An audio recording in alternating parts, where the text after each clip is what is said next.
Hai saudaraku, tahukah kamu orang yang sombong dan akibatnya? Orang yang sombong adalah orang yang tidak berakhlak baik kepada Allah maupun kepada sesama manusia. Orang yang sombong adalah orang yang jauh tidak mengikuti ajaran Rasulullah SAW. Orang yang sombong adalah orang yang dirasuki oleh setan dan iblis. Orang yang sombong adalah orang yang terhina dan ingin untuk dihargai dari kesombongannya. Orang yang sombong adalah orang yang berakal iblis dan berhati kafir. Oleh karena itu Allah murka kepada orang yang sombong.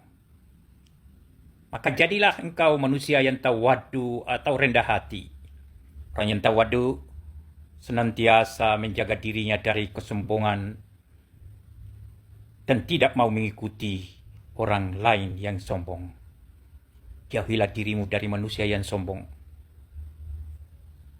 Ingatlah saudaraku, hari ini saudara Imaduddin menganggap dirinya adalah ulama yang terbaik di dunia. Andaikan seluruh ulama dunia mengakui nasab Ba'alwi sebagai dzurriyyat Rasulullah SAW, Imaduddin yang sombong tidak mau mengakuinya. Catatlah saudaraku, cepat atau lambat dia akan dihina sebagai manusia yang terhina dan akan menjadi ulama yang tak akan diikuti oleh orang yang diberi petunjuk oleh Allah Subhanahu wa taala. Ikutilah ulama-ulama yang saleh, ulama-ulama yang siddiq atau jujur, ulama yang mengatakan yang benar itu benar dan yang salah itu salah. Ulama yang amanah dapat dipercayai oleh umatnya, ulama yang mencintai Allah dan Rasulnya lebih daripada mencintai dirinya sendiri. Ulama yang mencintai Allah dan Rasulnya lebih daripada mencintai dirinya sendiri. Ulama yang mencintai umatnya sama dengan mencintai dirinya sendiri. Oleh karena itu saudaraku, hindarilah dirimu dari Imaduddin Al-Kadzab. Imaduddin yang meniru Musallama Al-Kadzab, nabi palsu di era Rasulullah SAW. Imaduddin yang menyatakan dirinya ulama, tetapi bukan sebagai pewaris nabi yang menjaga umatnya agar selalu dalam jamaah Islam yang penuh dengan kasih sayang. Tetapi Imaduddin yang bangga sombong dengan keangkuhan ilmunya yang terbatas. Sesungguhnya Allah memberikan ilmu kepada Imaduddin Al-Kadzab hanya sedikit sekali. Dan dia tidak menyadari, bahkan dia sombong dengan kesedikit ilmuannya itu. Yakinlah saudaraku, siapa yang mengikuti dia, yang tidak mencintai umat Rasulullah SAW, Imaduddin, maka engkau ulama yang tidak beriman kepada Allah. Karena seorang ulama seyogyanya mengikuti nasihat dan ajaran Rasulullah SAW, wasiat Rasul kepada umatnya yang beriman. Dalam hadis Rasulullah SAW mengingatkan kita, La yu'minu ahadukum hatta yuhibba li akhihi ma yuhibbu li nafsi. Tidaklah beriman seorang di antara kamu sehingga ia mencintai saudaranya seperti dia mencintai dirinya sendiri. Ya Imaduddin, ingatlah dirimu. Jangan terlalu mengurus nasab orang lain. Uruslah nasab dirimu sendiri. Uruslah Imaduddin bin Sarman atau bin Samaun atau bin Samiun atau bin siapa saja. Jangan engkau menambah Imaduddin bin Utsman atau Imaduddin Al-Bantani. Kenapa aku menamakan dirimu Imaduddin Al-Kadzab dengan panggilan yang sungguh tidak pantas keluar dari seorang awam seperti aku? Tapi aku yakin dan percaya saatnya engkau akan terhina karena tidak bersandarkan nasabmu kepada orang tuamu. Engkau tidak mengakui orang tuamu. Oleh karena itu, cepat atau lambat engkau terhina karena engkau suka menghina orang lain. Semoga engkau sadar, semoga engkau kembali taat kepada Allah, semoga engkau bertobat kepada Allah, dan semoga engkau kembali menjadi orang yang insya Allah diampuni oleh Allah Subhanahu wa taala dan kembali menjadi ulama yang tangguh membela umat Rasulullah sallallahu alaihi wasallam, dan lebih utama lagi membela dan mencintai dzurriyyat Rasulullah sallallahu alaihi wasallam. Dan sadarlah saudaraku, ingatlah, cintailah ulama yang betul-betul ulama yang berilmu, berakhlak mulia dan soleh, yang dikasihi oleh Allah Subhanahu wa taala, yang tak pernah dihina umat, yang selalu ditaati dan diteladani oleh umatnya. Oleh karena itu, janganlah engkau mencoba-coba menghina ulama seperti itu. Engkau akan terhina selamanya, dan engkau jangan sampai mati sebagai ulama su atau ulama yang tidak beriman dan bertakwa kepada Allah Subhanahu wa taala. Manakala salah dalam kata-kataku, aku akan bersedia untuk jadi muridmu. Tapi manakala ada kebenaran dari kata-kataku, mudah-mudahan engkau mengambil dan menjadi pencerahan dan petunjuk bagimu.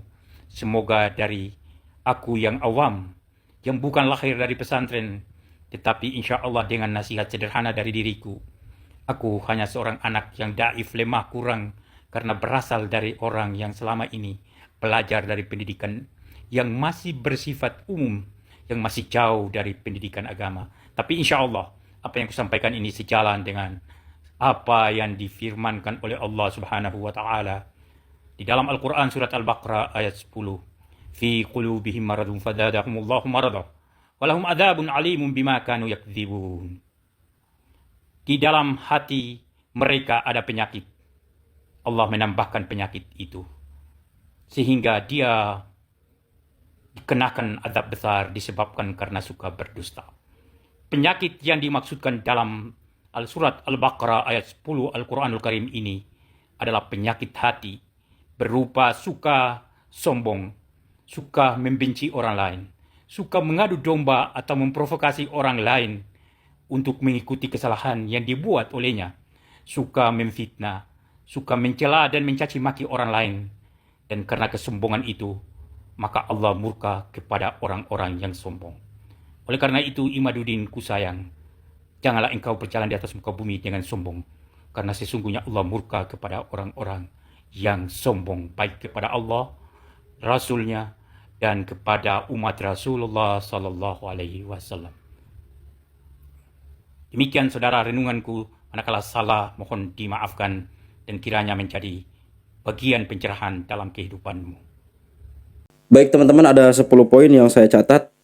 Sebenarnya saya pengen komentarnya itu per part ya kan, per poin. Cuman khawatir nanti video ini nggak bisa di-upload lagi sama teman-teman yang lain, sehingga bisa mengcounter narasi seperti ini. Tentu ini kalau dilihat dari mimik muka ya, dari parasnya itu seorang keturunan juga ya, Habib juga mungkin ya, sepertinya Habib. Dan saya bisa simpulkan apa yang dinarasikannya itu karena nggak paham duduk perkara polemik nasab, tidak memahami secara utuh polemik nasab itu, sehingga yang dikedepankan adalah emosi dan sentimen terhadap Kiai Imad. Poin yang pertama yang disampaikan adalah Kiai Imad mengakui dirinya ulama, sehingga sombong kalau ada ulama sedunia dia tidak akan percaya, kan begitu narasinya. Saya luruskan, Kiai Imad itu tidak pernah mengaku dirinya ulama, tapi pengakuan itu diberikan oleh umat atas kapasitas dan kapabilitas keilmuannya. Beliau adalah seorang pengasuh pondok pesantren, beliau juga sanad keilmuannya jelas, titel akademisnya juga jelas ya. Jadi beliau ini memang patut dan layak disandangkan gelar seorang ulama.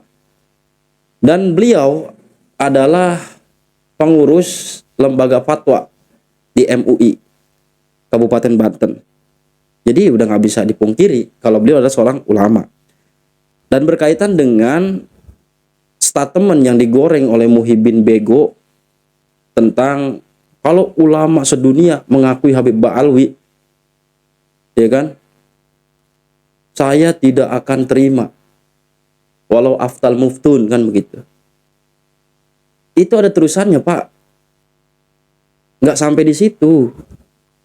Kalau ulama sedunia mengakui Habib Ba'alwi tanpa berdasarkan dalil dan hujah serta bukti, Itu ditolak sama Kiai Imad. Ya iyalah, orang ini kajian ilmiah kok. Harus ada bukti, harus ada dalil. Itu yang dimaksud walau aftal muftun. Ya Allah, heran saya kadang-kadang. Ya, itu poin pertama. Saya rasa mudah-mudahan ini bisa mencerahkan, bisa meluruskan ya. Yang kedua, dia bilang ikuti ulama-ulama yang soleh, yang baik, yang dicintai umat, dan seterusnya lah. Nah, ulama versi dia itu kan berbeda tentunya. Dia punya pemahaman, menganggap orang ulama ya sesuai dengan pemahaman dia pribadi. Ya standar ulama seperti apa dulu gitu kan. Jangan kemudian paksa orang mengakui dan mengiyakan standar ulama yang dia buat gitu. Tentu ini akan sangat kompleks dan setiap orang akan berbeda pandangan terhadap ulama. Jangan kemudian paksa orang apa yang lu yakinin, kemudian orang harus ikut meyakini gitu. Apa yang lu percaya, orang harus ikut percaya. Nggak bisa kayak gitu. Apalagi kalau kita bicara ulama, ini kompleks sekali. Maka kalau kita berbicara ulama, standar yang paling dasar adalah alladzi yanzurunal ummah bi'ainir rahmah. Orang yang mandang umat itu dengan pandangan kasih sayang. Nah, sekarang kita head to head. Mana ulama yang seringkali berintimidasi? Mana ulama yang seringkali justice seseorang, kafir, musyrik? Mana ulama yang seringkali menebarkan kebencian? Tentu Habib-Habib ini track recordnya jelas. Lah Kiai Imad baru kemarin dikenal. Gitu loh. Jadi ini framing keji. Yang ketiga, hindari dari Imaduddin Al-Kadzab, meniru Musailamah Al-Kadzab. Apa-apaan? Kiai Imad dikatakan Al-Kadzab. Kadzabnya di mana? Kadzab dalam apa? Lawang semuanya ada bukti. Terus nggak ada kolerasinya sama Musailamah Al-Kadzab, goblok. Musailamah Al-Kadzab itu ngaku jadi nabi. Nah, sekarang konteksnya Kiai Imad menggugat orang yang mengaku sebagai turunan nabi. Kiai Imad nggak pernah ngaku jadi keturunan nabi, nggak pernah. Kiai Imad cuma memberikan informasi kepada umat Islam, terkhusus kaum Nahdliyin, bahwa yang selama ini mengklaim sebagai dzurriyyat Rasul itu bohong, dusta. Ini buktinya, ini saksinya, ada semua lengkap. Jadi ini benar-benar. Nah, yang keempat poinnya, Imaduddin ulama yang tidak mengikuti Allah. Astagfirullahaladzim. Ini kan justifikasi, berarti sama aja kafir. Dia menganggap Kiai Imad kafir. Luar biasa kan. Kemudian yang 5, urus aja nasab sendiri, jangan urus nasab orang. Pak, ini berbicara soal nasab orang yang memang menjadi panutan. Nasab Nabi kita yang mulia, umat Islam. Bagaimana kemudian ulama-ulama terdahulu mengajarkan kepada kita al-ihtimamu bima yata'allaqu bihin nabi wa rasul. Al-ihtimamu bima yata'allaqu bihir rasul. Segala sesuatu yang ada kaitannya sekecil apapun itu dengan Rasul, kita harus memberikan perhatian lebih, apalagi masalah nasab. Buktinya di Indonesia banyak dawir, pemalsuan makam, orang kena tipu muslihat, banyak penipuan, istrinya diambil, santrinya diperkosa. Itu lantaran dia itu ngaku Habib, karena Habib sudah sangat diyakini, dipercaya oleh orang Indonesia sebagai orang yang memiliki garis ketersambungan darah kepada Rasul. Ditambah diiming-imingi dengan syafaat, pembuktian cinta kepada Nabi. Ini loh betapa bahayanya atribusi Habib itu sebelum mereka mengakui bahwa memang bukan zuriat Rasul. Masalah nasab sendiri, ya Kiai Imad nggak ada urusannya sama umat. Mau nasabnya siap kemana? Apa kaitannya sama umat? Nggak ada kaitannya. Tapi kalau nasab Habib itu sangat erat kaitannya, berkaitan dengan akidah. Karena ahli sunnah wal jamaah punya kewajiban tanggung jawab untuk mencintai ahlul bait, mencintai zuriat Rasul. Nah, dalam sudut pandang ini kita disuruh buka hati dan pikiran kita untuk selektif. Apakah yang selama ini kita yakini di zuriat Rasul itu benar? Kan gitu. Kita cuma minta bukti atas klaimnya, dan ternyata Kiai Imad sudah membeberkan dengan fakta dan bukti. Mereka yang selama ini mengklaim itu ternyata nggak ada bukti. Hanya klaim sepihak. Lah konsekuensi klaim itu harus ada bukti, Pak. Nggak bisa. Apalagi ini Nabi kita, Nabi bersama, Nabi umat Islam. Yang keenam, Imaduddin bin Sarman dan Sam'un. Saya katakan, nggak ada urusan. Mau bin Sarman, mau bin Sam'un, urusannya apa mau umat? Nggak ada. Nggak merugikan umat. Adapun beliau menggunakan Al-Bantani, wajar, beliau orang Banten. Dan ulama-ulama terdahulu dikenal dengan sebutan nama kota dalam rangka apa? Memperkenalkan nama daerahnya. Imam Bukhari, apa namanya Imam Bukhari? Enggak. Bukhoro, agar kenapa? Kampungnya dikenal. Kampung halamannya dikenal, tempat tinggalnya, daerahnya dikenal. Emang nggak boleh? Boleh. Lah hak beliau. Lah ente kenapa ngatur-ngatur? Apalagi ente kan cuma keturunan imigran. 7. Ini poin ke-7. Akan terhina karena tidak mengakui justice, sok jadi Tuhan. Kita buktikan nanti siapa yang akan dihinakan. Dan sekarang hukum karma sudah berlaku, Pak. Sebelum ada polemik nasab, Habib-Habib bebas ngomong seenak udel. Hari ini tapi kita harus akui, masyarakat dari kalangan bawah sampai ke atas itu nggak ada takut untuk kritik. Bahkan saya yang sering dikatakan anak baru kemarin, saya akan berani, nggak ada urusan.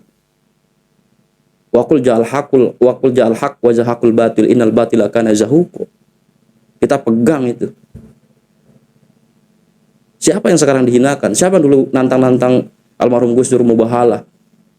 Ngata-ngatain almarhum Gus Dur dengan kata-kata yang nggak pantas dikeluarkan oleh sosok yang dipercaya sebagai ulama. Buta mata, buta hati. Beliau itu cucu pendiri NU. Ulama sekaligus presiden. Dibilang orang liberal, makan duit haram, tantang mubahalah. Sekarang kita lihat, ya, jangan kau hinakan ulama kami Nusantara. Kita ini masyarakat, santri, sudah terlalu jengak dengan lontaran-lontaran kalimat yang gak pantas terhadap ulama-ulama kami. Jangan dibilang kami gak bisa marah, Pak.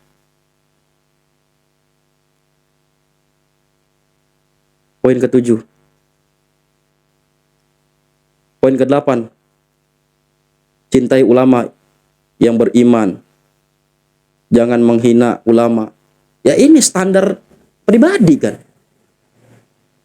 Mau head to head, mau saya tampilkan betapa kurang ajarnya Habib-Habib yang dipercaya sebagai ulama. Taufik Assegaf, Ketua Robitul Alawiyah, pernah mengatakan dalam sebuah videonya, pengakuannya sendiri, gak pernah mondok. Tapi jadi mudir pesantren, punya jamaah. Apaan yang diajarin? Terus selama ini kita mondok buat apaan? Mending jadi Habib kalau kayak gitu, ketimbang mondok bertahun-tahun, belajar alat, belajar fikih, belajar ma'ani, dan lain-lain. Kalau hanya dengan atribusi Habib kemudian kita bisa punya umat, punya jamaah, ulama yang mana yang dimaksud? Bukan ulama. Tapi kelompok, bilang aja kelompok. Klan, sakte. Ya. 9, nasihat dari orang yang awam, tapi yang dengan yakin dengan apa yang dikatakan. Dia ngakuin, saya ini orang awam. Ya kalau orang awam, kalau yakin orang awam ya nanya. Tabayun, tasawur. Jangan nuduh, jangan framing, Pak. Itu nggak fair. Ini yang dikatakan berbahaya. Orang bodoh itu tidak lebih jauh berbahaya, tidak jauh lebih berbahaya ketimbang orang yang bodoh tapi tidak tahu dirinya itu bodoh. La yadri annahu la yadri. Ini jauh lebih berbahaya daripada orang bodoh. Pahami dulu duduk perkaranya, jangan ngikutin alur media sosial. Lihat ceramah-ceramahnya Kiai Imad. Bukan ngikutin informasi-informasi dari media-media yang mengawal tesis Kiai Imad seperti media saya ini. Saya pure berbicara tentang dinamika yang terjadi dalam polemik nasab. Dan saya nggak segan-segan kalau Kiai saya dihinakan, saya akan counter narasi itu. Siapapun itu orangnya. Kayak gitu. Yang 10, dibilang mengadu domba, provokasi, mencela, mencaci maki. Rakyat Indonesia udah pada tahu siapa yang selama ini sering menebar kebencian, provokasi, memecah belah umat. Yang mendukung Habib itu orang mana? Pribumi Nusantara yang dibenturkan sengaja dengan pendukung Kiai Imad yang sama-sama pribumi.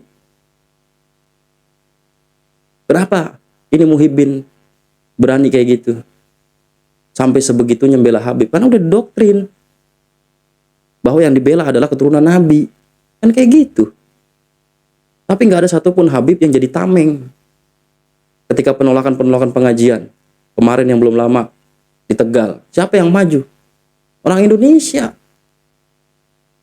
Coba kalau seandainya Habib yang bilang, tentukan di mana tempat seperti dulu Rizik Syihab nantang Kang Deddy Mulyadi ketika beliau menjabat jadi Bupati Purwakarta. Nantangin perang. Suruh Kang Deddy jangan bawa umat dia ngompor-ngomporin jamaah umat Islam. Kang Deddy jangan bawa rakyat. Lah dia emang itu umat bukan rakyat. Dia juga emang bukan rakyat. Kalau emang bener fair, itu tuh bawa Habib yang katanya 4 juta. Jangan bawa saudara-saudara kami yang notabene pribumi. Ente jangan framing, Bu, jangan framing. Kalau emang yakin keturunan Nabi, buktiin. Jangan banyak cincong, jangan banyak bacot. Emang salah orang nanya, ente bawa emas? Iya, itu emas asli. Asli, coba mana buktinya? Wah, parah ente biadab. Keji ente, adu domba. Kan tolol kayak gitu logikanya. Orang minta bukti, jadi ngaco kemana-mana. Umat nih kalau pengen tahu, ente kalau pengen diterima dengan baik, dan kita nggak ada sama sekali rasa benci. Kita nggak ada sama sekali rasa benci, enggak. Kita cuma benci kelakuan inti. Yang kita menilai ini, kok nggak ada perubahan. Watak sifat karakternya, arogansinya itu masih ada, masih nongol, masih mencuat. Masih dipertontonkan. Akui saja. Setelah mengakui bahwa memang bukan keturunan Nabi atas bukti, setelah itu kita hidup berdampingan. Kita bahu-membahu membangun negeri ini. Pikirkan umat agar maju di masa yang akan datang. Hilangkan tuh cerita-cerita khurafat, membangga-banggakan leluhur inti pada bilang kota Tarim bintu Jawa, bintu Tarim segala macam. Apa itu? Kota Tarim penuh dengan kemuliaan tapi betah di sini, berbondong-bondong hidup di Indonesia.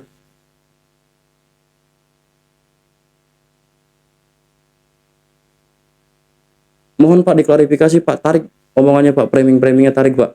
Kalau memang benar Bapak itu pengen, kalau emang ngakuin benar-benar awam, datengin Kiai Imad, sowan ke sana, tabayun. ceritakan kronologinya seperti apa. Jangan bikin umat ini makin gerah, Pak. Ini polemik nasab udah 3 tahun, nih, jalan 3 tahun. Kita sebagai kontrol sosial, kita sebagai kontrol di sini melihat. Jangan macam-macam, Pak. Jangan rendahkan kiai kita dengan framing-framing nggak jelas kayak gitu. Salam waras, kawal ulama Nusantara, NKRI, harga mati.